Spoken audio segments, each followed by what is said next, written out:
Worshipping idols is a spiritual danger today, just as it was in the times of the Bible. Join us for this important conversation today on Family Vision. Hi, my name is Amy Rienow. Welcome to Family Vision with my parents, Dr. Rob and Amy Rienow, strengthening families through practical, encouraging, and real conversations. Rob and Amy Rienow here with Visionary Family Ministries. Sweetheart, this past summer we celebrated 30 years of marriage together, and we had a 30th anniversary trip planned, but we had a car die. Yes. And not just to be repaired, but to be replaced. And sadly, we both agreed on this, but with sadness, you agreed. It's recorded here on the podcast. It's recorded in minutes, We agreed we needed to replace the car and that we didn't have money for both. But that was very sad. It was sad for me. Well, it wasn't sad at the... I thought it was sad. Well, it was definitely sad. But I really, at the time, we decided to do, you still took time off from work, and we decided to do home projects, which really needed to be done. And then because you were in home project mode, I planned, a dinner, an evening out. We got a gift card from our kids. That's true. For the actual day of the anniversary. And I planned that, and it felt really good at the time. And then I sort of had a post-anniversary, what would you call? There was a sense of regret loss over the and celebration then I was of 30. Wait, but okay, just women will understand this because I was like, wait, so I planned the dinner. We did home project. So I went from trip to all-inclusive DR to Dominican Republic. Dominican Republic, an all-inclusive. Well, actually, it started with a trip. We were originally going to try to go to Greece or something, the grand dreams of something, which we realized was out of our financial, that was really a grand dream. But to home projects and then I'll be honest, then there was a little bit of sadness in your wife's part, and there was kind of a marital, what would we call it? A marital It's just stress. understandable that you were feeling a little sad. Neglected. That's fair. Sad, you're nice. I think I felt a little neglected or a little angsty. We'll put angsty on it. Angsty is a good word. Better than neglected. but like that, what we didn't do much to celebrate and mark our 30th. Yes. All this to say. Yes. A week before today, here in the studio, just a week ago. Yes. We did get a little celebration in. We took a special trip. You want to talk about it? Well, I mean, you planned a total surprise, which was amazing because uncharacteristic for me. I'm not a good surpriser. You often will let little things slip. What I mean. Yeah, you let things slip. You don't get too excited. Right, you don't keep secrets well. And I'm sadly I'm one of those very intuitive people that pick up on things. So it's sort of a bad combination. You don't keep secrets well, and then I'm extra intuitive, so therefore it's hard to keep secrets from me because I'll usually sense things. I sense it. So you really just told me that there was going to be a night. Well, it was just all wonderful. Back in November, you said, here's some money for you to buy a nice outfit because just think that we'll have a night on the town. So I'm like, oh, that's you've never done that before. That was a really nice surprise. I didn't know what was connected with it. But when you said night in the town, I thought, well, maybe we would go to Chicago or there was something planned. That's where my mind went, of course. And then I found out the day before that we were getting on a flight. So that was very intriguing, where are we going? And really didn't know anything else. It was just one surprise after another. And then, getting to the airport and finding out that you didn't, till we got the gate, then I found out we were going to LaGuardia, going to New York. And I had not really ever been to New York except for the Project Serve missions trip that went to New York where I was pregnant with Lainey, and literally people told me I looked green because I was green. I was so sick. I don't think I was ever more sick in a pregnancy. So when I thought of New York, it was just in this haze of misery. So I've always wanted to go to New York City without a haze of sickness. So yeah, it was just one surprise after another. And then we went to a hotel in Times Square and then a very famous Italian restaurant for dinner, and then on to see Hamilton. And the amazing thing about all of this is that these were all like dream come true things for me, which I didn't even know you really knew. I mean, I did know, but that I didn't know. I study you. I know you. It's one of my love expertises. Well, you proved on this trip after 30 years that you really do know me. I don't know. Maybe other couples. I'm a quick learner. I'm really quick. It only took 30 years, but hey, I was impressed. And then one of my favorite parts is when the really extra knowing me is that we went to this place called Tavern on the Green in Central Park, which the next day, which again was another huge surprise. But at dinner the night before, you're like, is there anything else that you would maybe want to see in New York? I was like, well, you probably wouldn't realize this, but there's this place, Tavern on the Green. I've always wanted to go to that restaurant because it's in this movie that we like, and I've wanted to go to Central Park. I don't think we ever went to Central Park last time we were in New York.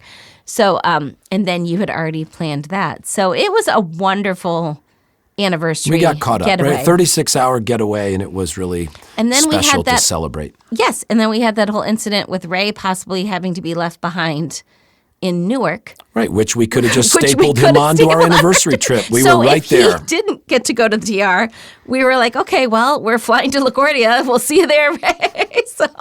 So it was just a really wonderful, wonderful 30th anniversary getaway and such a surprise. So very thankful for that.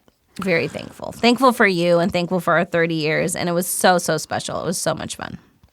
Oh, and the street people who jumped over you in New York and Times Square. That was really fun. I wasn't part of a street demonstration yes, you were. Where I had some circus guy want to leap over me for you and like cash. A bunch of Somehow guys. I had to pay. Like I had to make a donation in order to be a part of his show. That's part of the Times Square thing. I didn't feel good about that. It was fun. I enjoyed it. It's the city that never sleeps. That's a true statement that I came away with. Yes. Well, and this is now a smooth transition to today's podcast as we continue our series on the 10 Commandments. But before we jump in, special welcome to 3 families that have joined the Visionary family community: the Chandra family from India, the Hemd family from Minnesota, and another Minnesota family, the Cronies. We are just loving the opportunity we now have to build a personal relationship with you. You are Visionary families simply because you want to follow Christ and help future generations do the same. So thank you for making that choice to join the Visionary family community. And we would invite everyone to learn how you can be a part of this also. Just go to our website, visionaryfam.com, click that button, join the community, learn all about it. All right, sweetheart, back to our series on the 10 Commandments. Today, the Second Commandment. We're actually going to do 2 episodes on this because it's long. There's a lot there. Yeah, there's a lot to cover. I'm going to read the whole thing, both the parts, but then we'll zero in on part 1. Exodus chapter 20, verse 4. You shall not make for yourself a carved image or any likeness of anything that is in heaven above, or that is in the earth beneath, or that is in the water under the earth. You shall not bow down to them or serve them, for I, the Lord your God, am a jealous God, visiting the iniquity of the fathers on the children to the 3rd and 4th generation of those who hate me, but showing steadfast love to thousands of those who love me and keep my commandments. Obviously, is so much in one commandment here. There's so much to talk about. But again, it's kind of going back to our first conversation of how we understand this today versus how the people might have understood it when they first received this commandment, because obviously idols were the main type of worship. It would have been crazy back then to worship, an invisible God, an invisible thing. That wouldn't make sense. I mean, because images and idols were it was like that's what people were accustomed to as being gods, and we don't quite understand that today. But making idols, worshiping idols, that was what people counted on in such a way that even when you go into Corinthians and Ephesians, I think it's in Ephesians, but there would have been a fear of not worshiping idols, because the fear is something bad would happen to you if you did not do, whatever that religious practice was, that you would then be cursed. So there was a fear that went with idolatry. And I wish I don't have the exact verse, but in Deuteronomy specifically, when Moses is talking to, maybe you can look it up right now, when Moses is talking to, again, the children who are about to go into the promised land, all their parents have died in the wilderness except for Caleb and Joshua, because Caleb and Joshua were the spies that were willing to go into the promised land. But every other person has passed in the wilderness are not going to go into the promised land. It says God is clearly like starting fresh with this generation. And Moses warns them again against idolatry, but he specifically uses this word that if you worship idols, it will be a trap to you. And I think that's a really important word when we understand this commandment of idolatry, that when we have things in our lives that have become idols, things that we are serving and sacrificing to other than God, it's a trap. It's a trap for us. It is a trap that brings deception into our lives. It's a trap that the enemy can use to even get us to worship him in ways we not think that we're worshiping him, but he can use idols to entrap us. And specifically, it says in Deuteronomy, it's going to be a trap for your children. Like Deuteronomy 7:16. Okay, can you read it? Because then I just was... It says, you shall not serve their gods, for that would be a snare to you. That would be a trap for you. Mm-hmm. It'll be a snare. And again, back then, I think there's this idea that, people were able to clearly see, you know what I mean, that they were worshiping an idol, or that be an intentionality with it of like, I'm choosing to worship Molech. The area that they were going into was specifically the Canaanites worship Molech, which again was this very evil god that required the sacrifice of children. But yet in our culture today, we can have idols in our lives that will require us, if we don't recognize that as an idol, it can be a snare that will require sacrifices from us that we may not really realize that we're going to have to make down the road. Yeah, I think you're making a good point that it's easy to think about this as Old Testament stuff or ancient primitive people. But even as you mentioned in the last podcast, we just saw the Olympic ceremony, and at the beginning of the opening ceremonies is actual Satan worship, satanic themes. And I will never forget a couple of international trips. One was to Singapore. Yeah. And because of the Hindu religion in that part of the world where they worship millions of gods that are represented like little statues, there were processionals down the streets where in the back of a pickup truck would be a statue. It would be a god, one of the Hindu gods. There would be men in the back of the truck kind of around the statue holding it up, and then multiple cars behind it leading this worship procession of their god down the street. And these are men in suits and ties. They are businessmen, lawyers, doctors, I don't know. They're intelligent, smart, educated people who actually believe that there is some sort of divine power in this statue. And then another kind of similar story, just helping us recognize that the things that the Bible talks about aren't ancient history. When I was in India, the believers there were talking to me about one of the real struggles that they have is whether or not to eat food that's been sacrificed to idols. You hear about that talked about in 1 Corinthians. In America, we read that, have no connection with it whatsoever. But in India, if you're in a Hindu or a Buddhist home, they will bring your plate. Like they'll cook the dinner plate. They'll walk over to the fireplace where the gods are, the statues. They will bow before their idol god, offer the food to them, quote unquote, and then bring it to serve you at the table. So Christians are asking the questions, should we eat this food or not?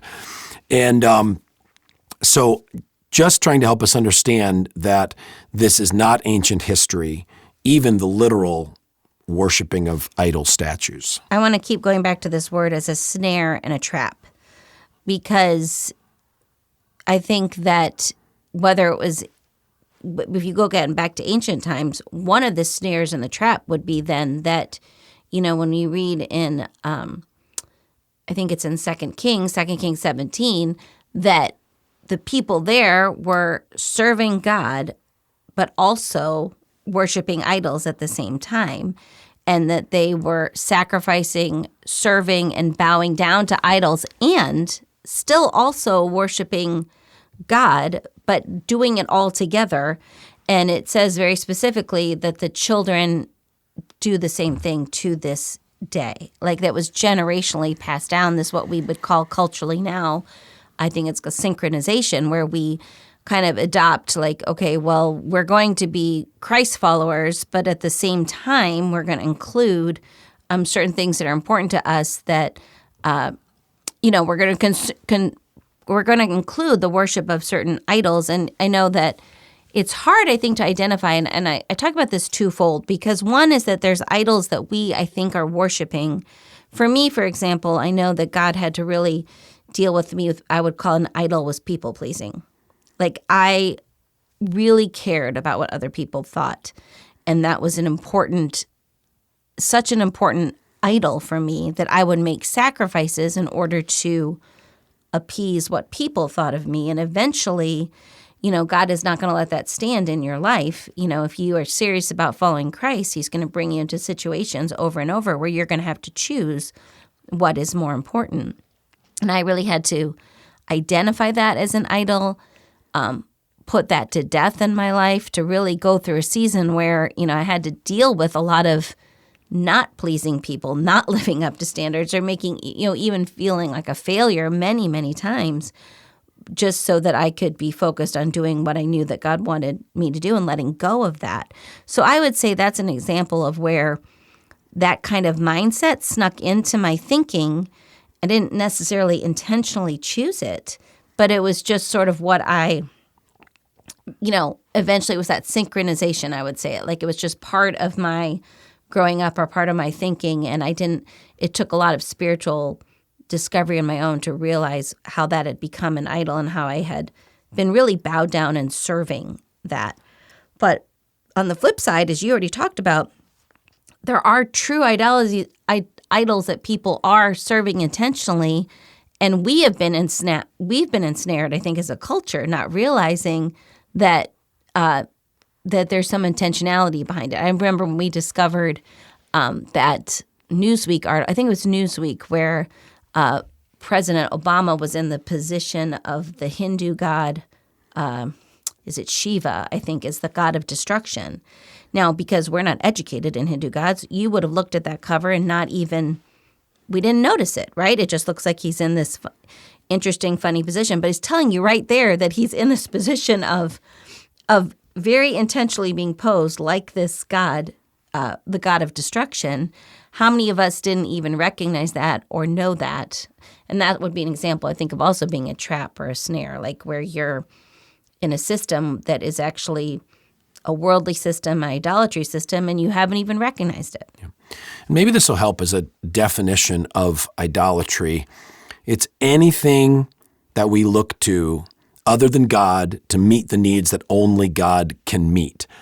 So, of course, that could be a physical idol, a literal idol like we've been talking about. They were looking to that little carved thing for financial blessing or for healing for their sicknesses or protection from demons or fertility. These are things that God provides, and they were looking to the idol. The reason why they are, though, is that often these idols are then representing some sort of demonic power Absolutely. that has been successful. Because I think people hear that and that sounds foolish, or why would any smart person think that way? But you have to understand that these idolatries, just like in ancient times, were connected to demonic power that could do things for you, and that is why people feared them. That's why they served them. That's why there was this homage to them. So it wasn't like people were stupid, because you would tell me right now, if you carve something, why would I ever believe in that? Well, there was demonic power attached to it. That's why. Yeah, that's right. And so in our culture, idols are less about these physical carvings, but it's anything we look to other than God to meet needs only God can meet. The idol can be your bank account. Your idol can be your physical health. Your idol can be your own wisdom. Your idol can be your kids athletic achievement or their test scores. In other words, like if your peace and joy are rising and falling with your child's athletics, with your child's performance, with your child's college entrances or whatever, well, it's possible that these are actually little idols in your life, things that you're looking to count on for peace, for security, for the fruits of the Spirit, love, joy, peace, patience, other than God.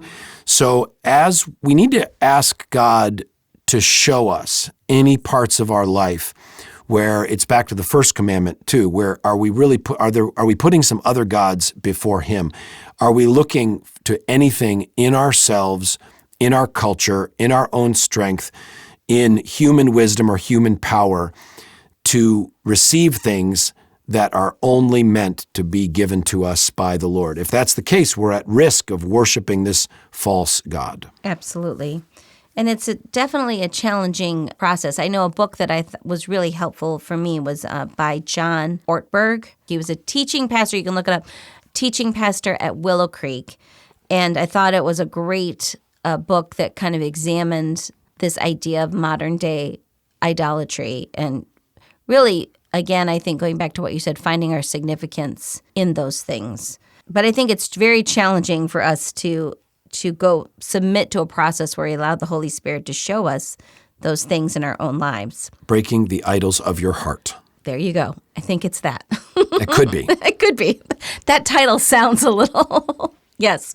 That was a very powerful book for me in exploring this in my own heart. And in our families, like how do we, I think you talk about this a lot. We kind of struggle when we hear that term, family can be an idol. You know, we see in so many ways we want families to prioritize, right? Like their spiritual health, prioritize family time. And then you might go hear a sermon, well, family can be an idol in your life. Why don't you give an example of the good of prioritizing family versus this idea that family is an idol? I think that leaves people very confused. I think it's back to this question of where are you deriving your safety and security and peace? If you're deriving your safety and security and peace primarily from your family and family relationships other than the Lord, then that may be upside down and backwards, because the reality is the family relationships we have are temporary and fleeting. We don't know, and very fragile. We don't know how many days the Lord has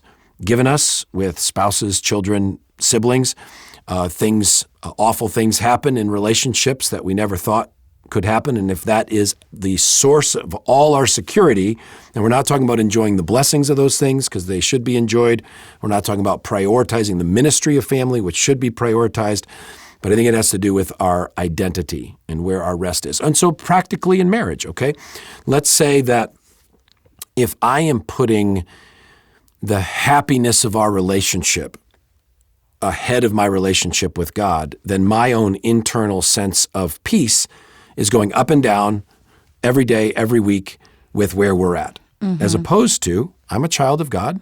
I'm getting my peace from Him, not from you. Mm-hmm. And then I can bring that peace that the Lord gives me as His child into then a relationship with you of love and commitment. Yes, that's very well said. And as you were speaking, it just reminded me, you said that you see the problems, right? When you just said about like people who are holding their peace and security in family relationships, of family being idle, it's like no family can handle that, right? Like we're not built to carry each other's happiness that way or carry each other's needs this way. That is clear that's why the Lord directs our attention first and foremost to Him.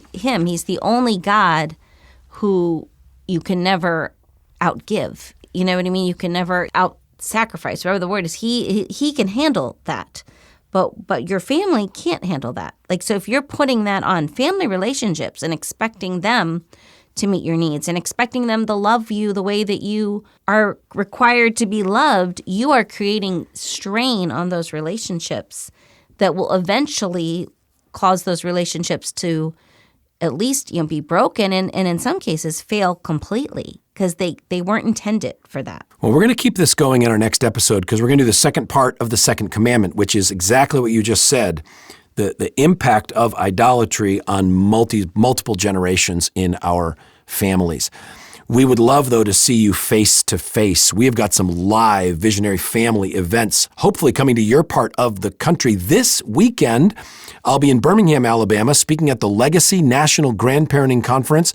Then February 28th, March 1, March 2 is the Visionary Family Conference in downtown Charleston, South Carolina at St. Michael's Church. Would love to have you be a part of that. And then the following weekend, March 7, 8, 9, Visionary Family Conference, Nashville, Tennessee. If you live in any of those parts of the country, we'd love to see you. If you're anywhere near the Midwest, make plans now for the Visionary Family Camp. Third week of July, Cedar Bay Family Camp up in the Upper Peninsula of Michigan. And I'll tell you more about this later, but in case you haven't heard, we have a new Bible game for iPhone, iPad for your family to enjoy. It's called the Bible History Game. Go to the App Store, get it. It's totally free. You'll enjoy learning about the Bible together. As always, we want to hear from you, thoughts of today's episode, questions, prayer needs for your family. Email those to us at podcast@visionaryfam.com. And we look forward to our next time together with you on Family Vision.